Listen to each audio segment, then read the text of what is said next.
Welcome to The Explainer. Today we're diving into a pretty radical idea.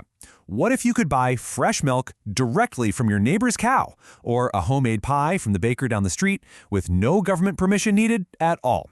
It's a proposal from farmer Joel Salatin, and he calls it the Food Emancipation Proclamation. To really get why this is such a big deal, let me ask you a simple question. Could you, right now, legally bake and sell a homemade chicken pot pie to your neighbor? I mean, you'd think the answer would be a simple yes, right?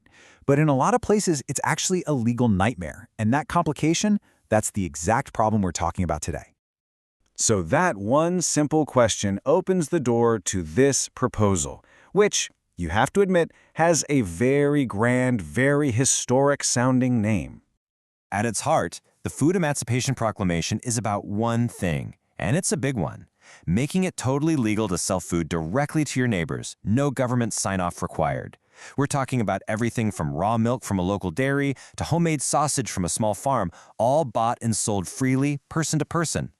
And for Salatin, this isn't just a simple policy tweak. Oh no, he sees it as a full-blown crusade for what he calls entrepreneurial freedom. He actually argues it's the only way to, in his words, de-enslave our food system from the grip of this corporate-government partnership, where big business and regulators kind of create this closed loop that benefits them, not the little guy. So, what's the actual problem this proclamation is trying to solve? I mean, why does Salatin think we need such a dramatic change in the first place? Well, a huge piece of the puzzle, according to Salatin, starts with this pretty staggering number: 75%. 3/4 of the food Americans eat is convenience food. This creates this giant disconnect between us, the people eating, and the folks who actually grow our food. And this is really the core of his diagnosis. He sees this, mile-high stack of regulations. Think about things like needing an industrial-grade kitchen just to sell a few baked goods, or needing complex certifications for small-batch products. He says all this red tape just drives up prices and builds a huge wall around the market, making it almost impossible for small farmers or home cooks to sell their stuff directly. So what's the alternative then? Well, Salatin's solution isn't some new government program. Nope. Instead, he's looking to the tech world. To those disruptive apps that have totally changed how we grab a ride or book a room for the night. Let's look at how the two systems really stack up. On one side, you've got the current model. It's centralized, it's totally dependent on government permits, and it has these super high barriers to entry. But on the other side, you've got this proposed model: decentralized, direct, and completely neighbor to neighbor. The key here is replacing all those formal permits with something we all use every single day: peer-to-peer reviews. Yeah, just like on Uber or Airbnb. The process he imagines is, well, it's incredibly simple. A farmer sells something directly to a customer.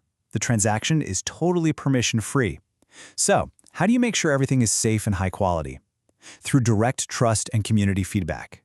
Your reputation, built on ratings and reviews from your own neighbors, literally becomes your license to operate. Okay, so let's just imagine this vision actually becomes reality. What would happen?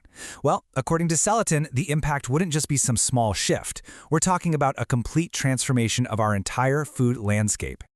First and foremost, the economic impact. The argument is that this would unlock billions, with a B, of dollars in new income, and it would flow directly into the pockets of small-scale farmers and home-based food entrepreneurs, the very people who are currently locked out of the system. But the claimed outcomes don't stop there. This model would supposedly create an expressway for new farmers to get started. It would lower food prices for everybody, and it would be a direct challenge to the corporate giants that control so much of our food supply. It's all about creating what Salatin calls grass entrepreneurial freedom. And all of this brings us to the big, provocative question at the center of it all. Think about it. We trust strangers with our homes on Airbnb, we trust them with our safety in an Uber, all based on peer reviews. So is it time we place that exact same trust in our neighbors for the food we eat? Could this kind of community trust really be the future of our food system?